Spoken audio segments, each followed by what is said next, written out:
ACCA പഠിച്ചാൽ എന്തൊക്കെയാണ് ജോലി സാധ്യതകൾ? ഗ്ലോബലി റെക്കഗ്നൈസ്ഡ് ആയിട്ടുള്ള സർട്ടിഫിക്കേഷൻ ആണ് association of chartered certified accountants അഥവാ ACCA പ്രൊവൈഡ് ചെയ്യുന്നത്. ഏതെങ്കിലും ഒരു മേഖലയിൽ ഒതുങ്ങിപ്പോവാതെ financial management, auditing, taxation, consultancy എന്നിങ്ങനെ എല്ലാ മേഖലകളിലും വർക്ക് ചെയ്യാനുള്ള ഒരു ഓപ്ഷനാണ് ACCA നമുക്ക് തരുന്നത്. ACCA സർട്ടിഫൈഡ് പ്രൊഫഷണൽസിന് കമ്പനീസിൽ അഡ്വൈസറി കൺസൾട്ടന്റായി ജോലി നോക്കാവുന്നതാണ്.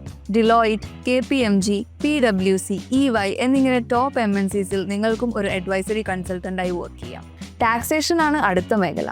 ടാക്സ് മാനേജർ, ടാക്സ് അക്കൗണ്ടന്റ് എന്നീ മേഖലകളാണ് ടാക്സേഷനിൽ വരുന്നത്. ഓഡിറ്റിംഗ് ആണ് അടുത്തത്. Internal audit executive, internal audit manager, audit associate, audit manager എന്നിങ്ങനെ നീണ്ടുപോകുന്ന ഓപ്പർച്യൂണിറ്റികൾ. കോർപ്പറേറ്റ് ഫൈനാൻസ് ആണ് അടുത്തത്. Commercial finance manager, commercial finance associate, finance director എന്നിങ്ങനെയാണ് ഈ മേഖലയിലെ ജോബ് റോൾസ്. ഈ ലിസ്റ്റിലെ അടുത്ത മേഖലയാണ് risk management. Operational risk manager, financial risk manager, regulatory risk management specialist, risk and compliance lead എന്നിങ്ങനെയാണ് ഇവയിലെ ടോപ്പ് ജോബ് റോൾസ്. ഇനിയും ഒരുപാട് ഓപ്പർച്യൂണിറ്റീസ് ഉണ്ട്. കമ്പനികൾ വളർന്നു വരുന്നതിനനുസരിച്ച് ഓപ്പർച്യൂണിറ്റീസും കൂടിക്കൊണ്ടിരിക്കും. ഇനി കാറ്റലിസ്റ്റ് എഡ്യൂക്കേഷനിലൂടെ ACCA കോഴ്സ് പഠിക്കാം, ഏറ്റവും കുറഞ്ഞ ഫീസിൽ തന്നെ ക്വാളിറ്റി എഡ്യൂക്കേഷനിലൂടെ.